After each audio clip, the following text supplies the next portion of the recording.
नमस्कार मित्रों, स्वागत है मेरे चैनल में। आशा है आप सभी लोग अच्छे होंगे।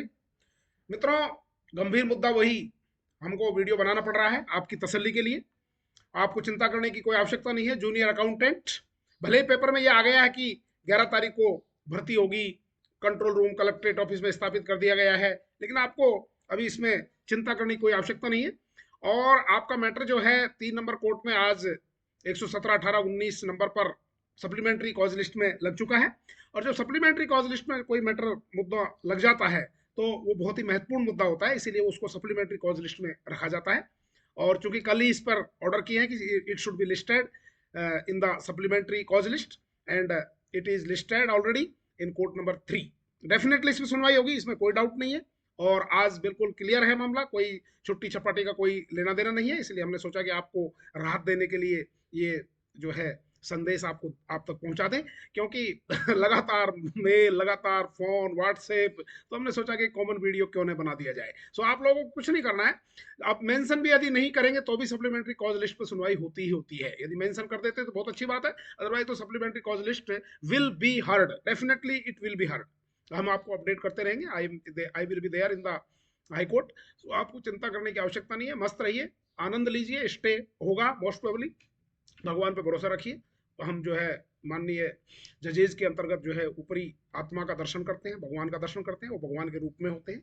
इसलिए किसी प्रकार के संदेह करने की आपको कहीं कोई गुंजाइश नहीं होनी चाहिए। आपको, आप जब भगवान पर ट्रस्ट करते हैं, ऊपरी किसी अज्ञात शक्ति के ऊपर ट्रस्ट करते हैं, आध्यात्मिक शक्ति के ऊपर ट्रस्ट करते हैं, तो फिर आपको जो है माननीय न्यायालय के ऊपर भी ट्रस्ट करना चाहिए। केवल आप ऊपर वाले पर भरोसा रखिए और अपनी जितनी भी दुआएं हैं, शक्तियां हैं, उनको एक साथ केंद्रित करके और उनको मांगिए कि आपको आज कुछ राहत मिले, क्योंकि एज फैक्टर को लेकर के आपके साथ में अन्याय हुआ है, इसमें कोई डाउट नहीं है। सीईटी जो कॉमन एलिजिबिलिटी टेस्ट है, उसकी जो कंडीशंस और क्राइटेरिया होता है वो बहुत सी एग्जाम्स के लिए होता है। और उसके बाद में बाइफर्केशन जब होता है, डिपार्टमेंट अपनी अपनी भर्तियां निकालता है, अपनी अपनी टर्म्स एंड कंडीशंस जो है एडवर्टाइजमेंट में डिक्लेयर्ड होती हैं। और उन एडवर्टाइजमेंट में जो कंडीशंस डिक्लेयर्ड हैं, उसी के आधार पर फर्दर प्रोसीडिंग्स होती हैं। एग्जाम भी उसी के आधार पर होती है, एडमिट कार्ड भी उसी के आधार पर जारी किए जाते हैं, भर्ती और सिलेक्शन जो भी होते हैं उसी के आधार पर किए जाते हैं।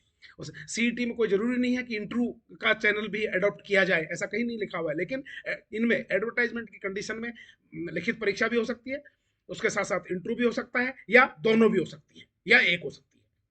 इसमें क्लियर है। इवन इवन कम कैंडिडेट होते हैं तो डायरेक्टली जो सिलेक्शन होता है उसको स्क्रूटनी करने के लिए इंटरव्यू बेस भी सिलेक्शन किया जा सकता है। ज्यादा कैंडिडेट होते हैं तो लिखित बेस सिलेक्शन हो जाता है। कई बार जो है लिखित भी हो सकता है और इंटरव्यू भी हो सकता है। तो ये जो है उस वो पर्टिकुलर डिपार्टमेंट अपने नंबर ऑफ वैकेंसीज के हिसाब से कितने गुना कैंडिडेट्स को हमको जो है उसमें एप्लीकेंट के रूप में आवेदन मांगने हैं, और कितनी हमारी वैकेंसीज के हिसाब से हमारी कट ऑफ का निर्धारण होगा, 15 गुनी जो आती है। तो ये चीजें टोटली डिफरेंट है, उसके आधार पर ही एडमिट कार्ड जारी होते हैं। ये नहीं कि सेट जो कॉमन एलिजिबिलिटी टेस्ट है सीईटी, उसने 18 वर्ष कर दिया तो 18 वर्ष वालों को भी एडमिट कार्ड जारी कर दिए जाएंगे। No, after that conditions of advertisement will be fulfilled. And आपके केस में ये कंफर्म है, एडवर्टाइजमेंट में क्लियर लिखा हुआ है minimum age limit would be 21 years. और जब एक गलती कर दी जाती है तो सारी प्रोसीडिंग्स जो होती हैं वो विशिएट हो जाती हैं, वो खारिज हो जाती हैं। This is the law. Law का एनफोर्समेंट तभी होता है जब कोई भी, यदि एक भी गलती अगर उसमें पकड़ में आ जाती है तो that all the proceedings will be state. So आपको करना क्या है, बस ऊपर वाले से दुआ करनी है और अपने पॉजिटिव वाइब्रेशंस देने हैं। नेगेटिव नहीं सोचना है। जब हम लोग नेगेटिव सोचने लग जाते हैं तो सब कुछ नेगेटिव होने लग जाता है। और जब हम पॉजिटिव सोचते हैं तो हमारे यहाँ से जो वाइब्रेशंस निकलते हैं वो भी पॉजिटिव निकलते हैं। ब्रह्मांड में जो वाइब्रेशन जाते हैं वो भी पॉजिटिव जाते हैं। आपके जो वकील लोग हैं उनके यहाँ भी आपके वाइब्रेशंस पॉजिटिव पहुंचते हैं। जजेज जो है भगवान के रूप में जो होते हैं वहाँ भी पॉजिटिव वाइब्रेशंस जाते हैं। आपकी फाइल के इर्द गिर्द भी पॉजिटिव वाइब्रेशंस जो है, पॉजिटिव ऑरा जो जिसे कहते हैं हम, वो डेवलप होता है। हमारे यहाँ पर पॉजिटिव और नेगेटिव दो प्रकार के ऑरा होते हैं। तो आप नेगेटिव को अपने ऊपर हावी कर लोगे तो सब कुछ नेगेटिव होता चला जाएगा। पॉजिटिव को आप हावी कर लोगे, everything will be all right. अब ये सोचिए दिन भर कि सब कुछ अच्छा होगा, आज सब कुछ अच्छा होगा, भगवान मेरे साथ है, इसलिए डरने की क्या बात है। Everything will be all right, that's all. हमेशा ही सोचिए हमारी जीत होगी, स्टे होगा, और हम 11 तारीख की एग्जाम निश्चित रूप से जो है आगे जाएगी, पोस्टपोन्ड होगी, नए सिरे से एडमिट कार्ड जो है जारी होंगे। इसमें ये आप अपने दिमाग में फिट कर लीजिएगा and think positive. Then if you think positive, everything will be positive. If you think negative, everything will be negative. ठीक है, ये सोचिए, हमारे हार्मोन्स जो निकलते हैं वही है सब कुछ। इसलिए बी पॉजिटिव, है positive, eat positive and feel positive. Thank you very much.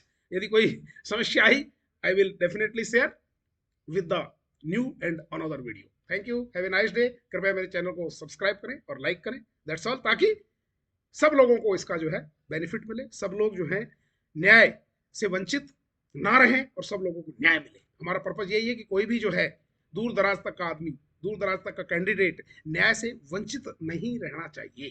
कहते हैं ना कि इनोसेंट आदमी कभी नहीं फंसना चाहिए। यदि दोषी है उसको जरूर सजा मिलनी चाहिए, but you are innocent in at this level, at the level of age criteria, you are innocent.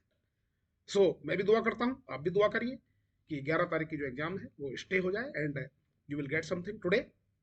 Nice day, bye bye, see you very soon with the another new video.